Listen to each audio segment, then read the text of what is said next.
தமிழ்நாட்டில் உள்ள படித்த மற்றும் படிக்காத அனைத்து இளைஞர்களுக்கும் வேலைவாய்ப்பை உருவாக்கி தரதாக சொல்லியிருக்கோம். அதுக்கான திட்டங்கள் என்னென்ன வச்சுருக்கோன்றதை நம்ம சொல்லுவோங்க ஐயா. படித்த படிக்காத அனைவருக்கும் அரசு பணி கொடுக்க முடியும்னா, வேளாண்மையை முன்னிறுத்தி கட்டமைக்கிற, பசுமை தற்சார்பு பொருளாதாரத்தை முன்னிறுத்தி கட்டமைக்கிற, நிலமும் வளமும் சார்ந்த தொழிற்சாலைகள், வேலைவாய்ப்பு, வளர்ச்சி, இதான் நம்ம கோட்பாடு. அதன் அடிப்படையில் படித்தவர் படிக்காதவர் அனைவருக்கும் வேலைவாய்ப்பை நம்மால் கொடுக்க முடியும். இப்போ உதாரணமாக பல சான்றுகளை சொல்லிக்கொண்டே போகலாம். நிலமும் வளமும் சார்ந்த தொழிற்சாலை அப்படின்னா எல்லாருக்கும் எளிதாக புரியுற மாதிரி, நாம் ஒரு 2000 ஏக்கர் அல்லது 3000 ஏக்கர்களில் கரும்பு நம்ம விளைய வைக்கிறோம். கரும்பிலிருந்து பிரேசில் போல் எத்தனால் பெட்ரோல் எடுக்கலாம். பெட்ரோல் எடுப்பது என்பது மயில் ஓட்டுவதற்கு, வாகனங்கள் ஓட்டுவதற்கு தான் நல்ல. பெட்ரோலை பயன்படுத்தி மின்சாரமும் தயாரிக்க முடியுங்கிறது உங்களுக்கு தெரியும். பல பயன்பாட்டுக்கு செய்ய முடியும். பிரேசில் கரும்பிலிருந்து எத்தனால் பெட்ரோல் எடுக்கிறது. கரும்பு விளைய வச்சிட்டோம். இப்போ அதை வெட்டுறதுக்கு படித்தவர்கள் தேவையா, இல்லை படிக்காத கல்வியறிவு இல்லாதவர்களே போதுமா? உடல் உழைப்பாற்றல் இருந்தாலே போதும். அப்போ கரும்பை வெட்டி கட்டி கொண்டு வந்து ஆலைக்கு சேர்ப்பதற்கு கற்றவர்கள் தேவையில்லை. அந்த கரும்பை ஆலையில் கொடுத்து சாராக்கி அது உலையில் அந்த அடுக்கலையில் அடுப்பலை போட்டு எரிக்கிறதுக்கு கல்வியாளர் தேவையில்லை. ஆனால் எத்தனை டன் வெல்லம் காய்ச்சப்பட்டிருக்கிறது எண்ணி அடுக்குவதற்கு கல்வியாளர் தேவைப்படுது. அது எவ்வளவு நாட்டு சிறு சிறு சர்க்கரையாக கட்டிகளாக எவ்வளவு உள்நாட்டு உணவு தேவைக்கு, வெளிநாட்டு உணவு தேவைக்கு, பிற மாநில உணவுகளுக்கு நம்ம ஏற்றுமதி தேவைக்கு ஏற்றுமதி செஞ்சுருக்கோம், எவ்வளவு சந்தைப்படுத்தியிருக்கோங்கிற கணக்கை நமக்கு வரையறுத்து தர, எழுதி தர கற்றவர்கள் தேவைப்படுது. ஒரே நிலத்தில் ஒரே களத்தில் படித்தவருக்கு வேலை, படிக்காதவருக்கும் வேலை வந்துகிறது. இப்போ அந்த சக்கையிலிருந்து சாப்பிடுகிற தட்டு தயாரிக்கிற தொழிற்சாலை உங்களுக்கு விளங்குது. அந்த சக்கையை மீதியை தூக்கி கொண்டு போய் நாம் வைத்திருக்கிற உரக்கடங்குகள் கொட்டுகிற வேலை. அங்கே வண்டி ஓட்ட தெரிஞ்சு குப்பை அள்ள தெரிஞ்சால் போதும், அவனுக்கு பெரிய கல்வி தகுதி தேவையில்லை. அப்போ ஒரே களத்தில் ஒரே நிலத்தில் படித்தவர் படிக்காதவர் அனைவருக்கும் அரசு வேலை வந்துடுது. இப்போ 2000 ஏக்கரில் மாட்டு பண்ணை வைக்கும்போது மாடு சுற்றி இரும்பு வேலி, முள் வேலி கம்பியை போட்டு அதற்கு மேலடுக்காக ஒரு போட்டு மின்சாரம் பாய்ச்சப்பட்ட கம்பி, அங்கே போய் தொட்டு பிடிச்சு விளையாட முடியாது, சேட்டை செய்ய முடியாது, கல்லெடுத்திய மாட்டை எரிய முடியாது. இங்கே துணை காவல் நிலையம் இருக்கும், சுற்றி கண்காணிப்பு கருவி சிசிடிவி கேமரா பொருத்தப்பட்டிருக்கும். அதுக்கு மேய்ச்சல் நிலங்க வச்சு என் மாடுகள் மேய்ஞ்சு கொண்டு இருக்கும். என் மாடுகள் போடுகிற சாணியை எடுத்து நீங்கள் குப்பையை இழுக்கிற வேக்கம் கிளீனர்னு ஒரு உறிஞ்சான் வச்சிருக்கிற மாதிரி உறிஞ்சி உறிஞ்சி அந்த வண்டி ட்ரக்குன்னு சொல்கிற அந்த வண்டியில், குப்பை வண்டியில் ஏற்றுறதுக்கு எஜுகேஷன் நாட் நெசசரிங்கிறது என்னுடைய கருத்து. கல்வி தேவையில்லை, எடுத்து போட்டுருவான். உங்களுக்கு விளங்குதுன்னு நினைக்கிறேன். இந்த மாடை எந்த மாடு எங்கெங்கே என்னென்ன மேய்துன்னு பார்த்துட்டு வர்றதுக்குள்ள எத்தனை ஆயிரம் மாடுகள் நிற்குதுன்னு எண்ணி கணக்கு பண்ணுவதற்கும், எவ்வளவு லிட்டர் பால் கறக்கப்பட்டிருக்கிறது என்பதை கணக்கு பண்ணுவதற்கும், எவ்வளவு லிட்டர் பால் நெய்க்கு செல்கிறது, தயிருக்கு செல்கிறது, மோருக்கு செல்கிறது, வெண்ணெய் எடுக்க செல்கிறது, எவ்வளவு பால் பாலாடை கட்டி தயாரிக்க செல்கிறது, பால் கோவா தயாரிக்க செல்கிறது, இதை குறிப்பிட்டு எழுதுவதற்கு ஒரு கல்வியாளர் தேவைப்படுது. மற்றபடி இந்த பாலை இந்த தயாரித்த தமிழ்நாட்டில் உற்பத்தி செய்யப்பட்ட இந்த உணவுப் பொருளை இதை சந்தைப்படுத்துவதற்கு கல்வியாளன் தேவைப்படுது. உங்களுக்கு விளங்கிடுச்சுன்னு நினைக்கிறேன். இப்போ ஒரே இடத்தில் படித்தவன் படிக்காதவன் அனைவருக்கும் அரசு வேலை. 1000 ஏக்கரில் தக்காளி பயிரிடப்படுகிறது. தக்காளி விளைய வைக்கிற நிலத்துக்கு பக்கத்திலேயே தொழிற்சாலை கட்டப்படுகிறது. எல்லா இடத்துக்கும் அங்கே எங்கே தொழிற்சாலை. இப்போ தொழிற்சாலை என்பது நீங்கள் இதுபோல கட்டடம் அல்ல. இப்போ சீட் தகரத்திலே உங்களுக்கு வருது, விலை உயர்ந்த தகடுகள் கட்டி அதிலே நாங்கள் கட்டி வெப்பம் தாக்காமல் அங்கே தர்மாக்கோலுங்கிற இதை போட்டு நாங்கள் குளிர் ஊட்டிடுவோம். அங்கே வேலை செய்ய வேண்டியதுதான். அப்படிங்கும்போது தக்காளியிலிருந்து தக்காளியை பதப்படுத்தி உணவு தேவைக்கு பெட்டியில் எத்தனை டன் விளைய வச்சு கொண்டு போகிறோங்கிறதுக்கு அதை பதப்படுத்தி வைக்க குளிரூட்டப்பட்ட சேமிப்பு கிடங்குகள், அங்கே பல பேருக்கு வேலை, எத்தனை பெட்டிகள் எவ்வளவு டன் அங்கே அடுக்கி வைக்கப்படுது அந்த கணக்கு. இதிலிருந்து என் அருமை தாய்மார்கள் தம்பிகள், குறிப்பாக மாற்றுத்திறனாளிகள், கைம்பெண்கள் எல்லோருக்கும் அங்கே அரசு வேலை கொடுக்கப்பட்டு தக்காளியிலிருந்து பல கூழ் ஜாம் தயாரிக்கிறது, ஊறுகாய் தயாரிக்கிற தொழிற்சாலை, அதுக்கு கிளை நிறுவனங்களாக அங்கெங்கே இருக்கும். தக்காளியை பறித்து கொண்டு வந்து ஆலைக்கு சேர்க்க கல்வி தேவையில்லை. அதை ஊறுகாய் செய்வதற்கும் பலக்கோல் செய்வதற்கும் கல்வி தேவையில்லை. எவ்வளவு தயாரிக்கப்பட்டிருக்கிறது என்று எண்ணி அடுக்கவும் அதை சந்தைப்படுத்தவும் தான் கல்வி தேவைப்படுது. ஒரே களத்தில் ஒரே நிலத்தில் படித்தவர் படிக்காதவர் அனைவருக்கும் அரசு வேலை. இனி படிக்காதவரே இல்லை என்ற நிலையை உருவாக்குவது எங்கள் அரசின் அடுத்த வேலை. இதுதான் இது. இப்படி வரும்போது மனிதனின் உடலாற்றல் அறிவாற்றல் அனைத்தும் உழைப்பில் ஈடுபடுத்தப்பட்டு உற்பத்தி பெருகிவிடும். அவனவன் வாழ்விடத்திலே வேலை வாய்ப்பு கிடைத்துவிடும். சோம்பி இருக்க தேவையில்லை. 60 வயதை தொட்ட பெருமக்கள் வேலைக்கு வர வேண்டியதில்லை. அவர்கள் வீட்டிலே இருக்கலாம். அவரவர் 60 வயதுக்கு மேலே வந்து ஓய்வு பெற்ற ஆசிரியர் பெருமக்கள் இந்த கணக்கை இதை எண்ணி இதை அடுக்கலாம். அவர்களுக்கு ஒரு நாளைக்கு இவ்வளவுன்னு கூலி பெறலாம், மாதம் இவ்வளவு என்று கூலி பெறலாம். இப்படியான வேலை திட்டங்களை வரும்போது வேலை இல்லை என்ற பேச்சுக்கு இடமில்லை. பசி என்ற வார்த்தைக்கு நாம் தமிழர் கட்சியின் அரசு, பிரபாகரன் பிள்ளைகளின் அரசு அமைகிற போது பசி என்ற சொல்லுக்கு இடமே இல்லை. ஏன் பசி என்ற சொல் இல்லாத ஒழிப்பேன் என்றால் எப்படி ஒழிக்க முடியும் என்றால், பால், முட்டை, நாட்டுக்கோழி பண்ணை நாடெங்கிலும் இருக்கு. நீங்க திருச்சியை தாண்டி இப்படி போனால் இது நம் நாடா என்று ஐயப்படுகிற அளவுக்கு மாற்றிவிடும். வெற்றிடம் என்றே ஒன்று என் நிலப்பரப்பில், என் தாய் நிலத்தில் இருக்காது. ஒன்று காடுகள் இருக்கும், அல்லது ஆடு மாடுகள் மேய்கிற மேய்ச்சல் நிலங்களாக இருக்கும், அல்லது நீர் தேங்கி இருக்கிற நீர் தேக்கமாக இருக்கும், இல்லை என்றால் விளைநிலங்களாக இருக்கும், இல்லை என்றால் கூட்டு பண்ணைகளாக இருக்கும். ஆடு மாடு மேய்ஞ்சிக்கிட்டு இருக்கும், இல்லை கோழி பண்ணையா இருக்கும். கூட்டு பண்ணைனா அங்கே என்ன இருக்கும்? அங்கே மீன் வளர்ப்பேன், இறால் வளர்ப்பேன், ஐரை வளர்ப்பேன், வாத்து வளர்ப்பேன், பன்னி வளர்ப்பேன், எல்லாம் வளர்ப்பேன். கீரையில் எல்லா கீரையும் வளர்ப்பேன். நீ குடும்பத்தோட சுற்றுலாவுக்கு வந்தா சுற்றுலா தங்குற விடுதி வச்சிருப்பேன், சாப்பாட்டு தளம் வச்சிருப்பேன். நீ வந்து மீனை தூண்டியில் பிடிக்கும்போது இந்த மீன்னா அந்த மீனை சமைச்சு தர அங்கே ஆள் வச்சிருப்பேன். நீ கீரையில் இந்த கீரைனா 15-20 நிமிஷத்தில் கீரையை சமைச்சு தர ஆள் வச்சிருப்பேன். எல்லாம் ஒருங்கிணைந்த கூட்டு பண்ணை.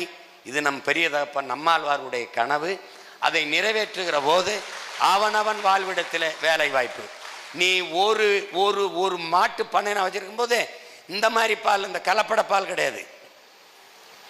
உத்தரப்பிரதேசத்தில் ஒருத்தன் 1 லிட்டரு கெமிக்கலில் 1 லிட்டரு வேதிப்பொருளில் 500 லிட்டர் பால் தயாரித்து 20 ஆண்டுகளாக விற்று வாழ்ந்துருக்கான். 20 ஆண்டு விட்டுட்டு இப்போ தான் கண்டுபிடிச்சிருக்காங்க.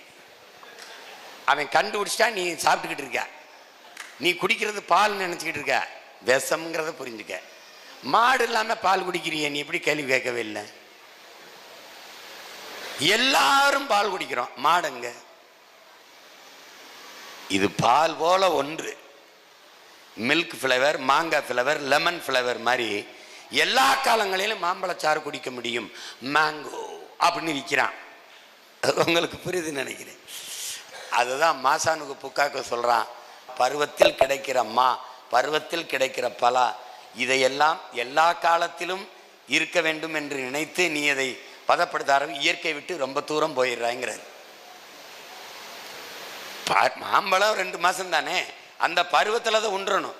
அது காலம்புறா சாப்பிடணும்னு வச்சுக்கிட்டு அது கெமிக்கலை போட்டு பதப்படுத்தி வைக்கிறது தான். அதனால தான் அது பிரச்சனை. அப்போ அது என்ன ஆயிடுது? இந்த நிலையை நம்ம போக்கணும் அப்படின்னா அதுக்கு வழி என்னன்னா, அந்தந்த வாழ்விடங்களில் என்னென்ன கிடைக்குதோ அதை வைத்து கொண்டு, அப்பா சொல்கிற மாதிரி 60 கிலோமீட்டருக்கு மேலே ஒரு பொருள் வெளியில் போகக்கூடாது, வரக்கூடாதுன்றது. அங்கங்கே உணவின் தேவையில் தண்ணீரை அடைஞ்சிக்கிட்டு போகணும். அப்படி வரும்போது, நம்முடைய ஆட்சி வரும்போது, பால், தூய பால், என் பிள்ளைகளுக்கு கலப்படமில்லாத பால், 1/2 லிட்டர் பால், 2 முட்டை. எவனுக்காவது பசிக்குதுன்னு சொல்லிட்டா என்ன கேள்வி?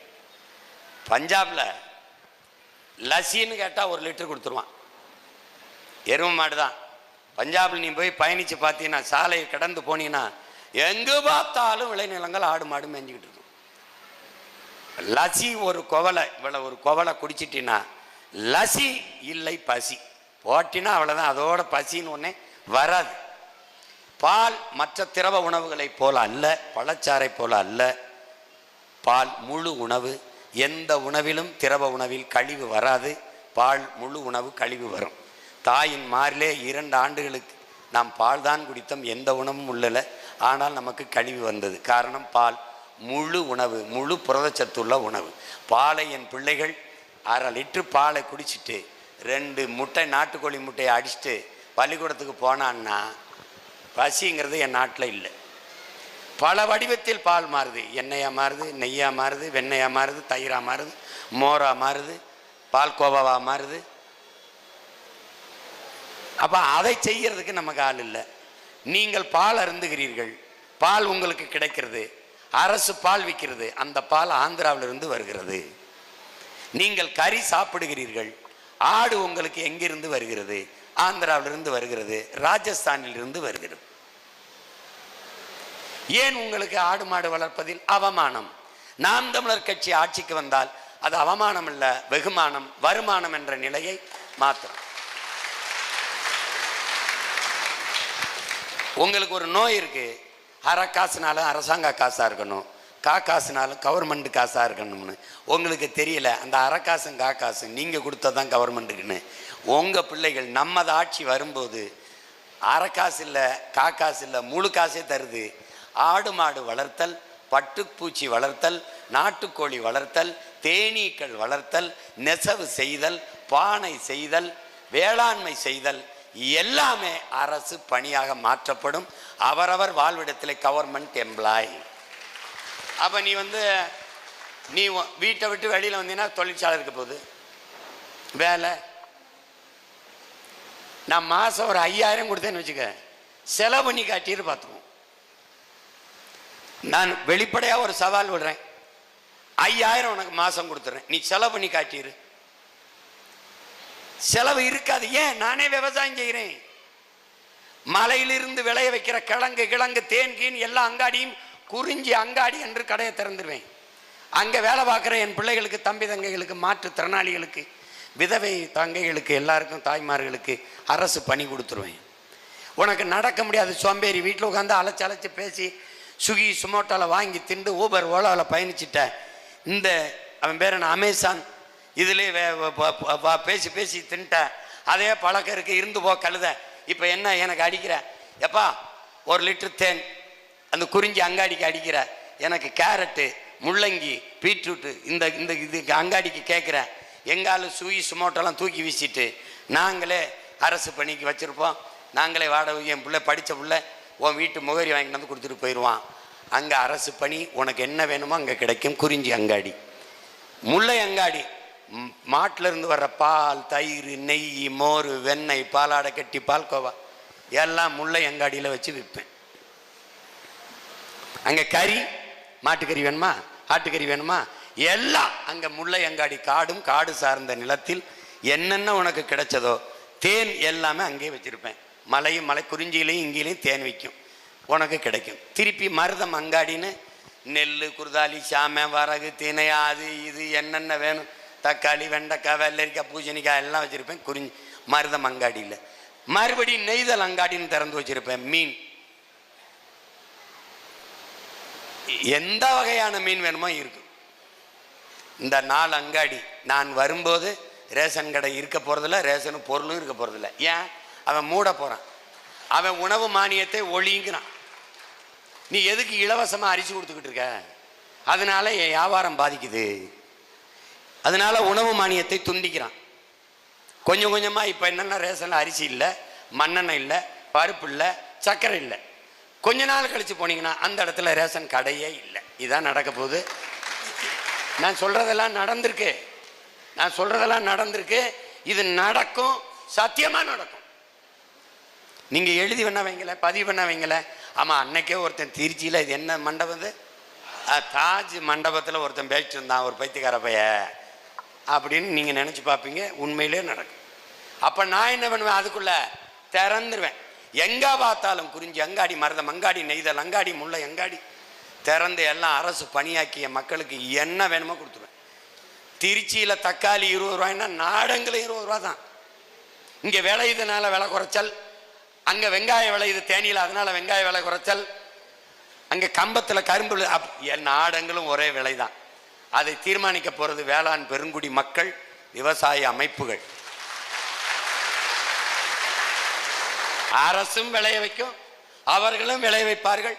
கூடி முடிவெடுப்போம். 1 கிலோ தக்காளி என்ன விலைக்கு விற்கலாம், இந்த முறை 25 ரூபாய்க்கு விற்கலாம் என்றால் நாடங்களும் ஒரே விலை, பிக்சட் ரேட், அவ்வளவுதான். உலகத்தில் எல்லா பொருளுக்கும் உற்பத்தி செய்கிறவன் விலையை தீர்மானிக்கிறான். உலக உயிர்களுக்கு உயிர்வணிக்கிற உணவளிக்கிற வேளாண்குடி மகன் மட்டும் அவன் விளை வைக்கிற பொருளுக்கு, உற்பத்தி செய்கிற பொருளுக்கு விலையை தீர்மானிக்க முடியல. இப்போ நான் போட்டிருக்க ஷூ 250 ரூபாய்னா 2000 ரூபாய்ன்னு வச்சுக்க, 2000 ரூபாய்ன்னு அவன் சொன்னான். இதை தயாரித்தவன் என்ன விலைன்னு சொல்கிறானோ அதுதான், அதுலேருந்து வாங்கி விற்கிறவன் என்ன விலை சொல்கிறானோ அதுதான். ஆனால் நான் விளைய வைக்கிற கரும்பு, கரும்பு, வெள்ளரிக்காய், வெண்டைக்காய், சுரக்காய், பூசணிக்காய், அரிசி, பருப்பு, தக்காளி, எதுக்கும் விலையை நான் தீர்மானிக்க முடியாது, வாங்குறவன் தான் தீர்மானிப்பான். இப்போ உதாரணமாக 1 கிலோ தக்காளி எனக்கு விளைய வைக்க 20 ரூபா அடக்க செலவாகுதுன்னா, நான் சந்தைக்கு கொண்டு போகும்போது வாங்குற அந்த வியாபாரி இல்லைங்க 10 ரூபா தாங்க, 15 ரூபா தாங்க அப்படின்னு சொல்லுவான். கொடுத்தா கொடுங்க, கொடுக்கலாம் போங்கம்பா. நான் பொருளை திருப்பி எடுத்துகிட்டு வர முடியாது, ஏன் என் பொருள் உணவுப் பொருள் கெட்டு போகும். அப்போ நான் என்ன செய்யறது, 5 ரூபா நட்டமானாலும் பரவாயில்லைன்னு என் அடக்க செலவிலிருந்து இழப்பு 5 ரூபாயை தாங்கி கொண்டு அந்த வியாபாரிக்கு 5 ரூபாய்க்கு கொடுத்துட்டு வர்றேன். அப்போ 6 மாத காலம் 5 மாத காலம் நான் உழைச்சி விளை வச்ச பொருளுக்கான விலையை நான் தீர்மானிக்க முடியலை, வாங்குறவன் தீர்மானிக்க முடிகிறான், நட்டப்பட்டு போகிறேன். ஒரு கரும்பு ஒரு தட்டையை விளைய வைக்க 25 ரூபா 30 ரூபா நான் செலவழித்தால், சந்தையில் போய் இறங்கும்போது அவன் 10 ரூபாய்க்கு 15 ரூபாய்க்கு கேட்டால் பாதி விலைக்கு நட்டப்பட்டு போகிறேன், வழி இல்லாமல் போயிடுது. அந்த இழப்பை தாங்க முடியாத அந்த வேளாண் பெருங்குடி மகன் நேரடியாக போய் பாலிடாலை வாங்கி கொண்டு வந்து எந்த நிலத்தில் கரும்பை விளைய வச்சானோ அங்கே குடிச்சிட்டு பார்த்துடுறான். இதுதான் இன்றைக்கு இருக்கிற விவசாயிகளின் நிலைமை. இந்த நிலையை மாற்ற வேண்டும் என்றால் விளைய வைக்கிற பொருளுக்கான விலையை விவசாயியே தீர்மானிக்கிற காலத்தை நாம் உருவாக்க வேண்டும். அதற்காகவாவது தமிழ் தேசிய அரசு, நாம் தமிழர் கட்சியின் அரசு மலர வேண்டும்.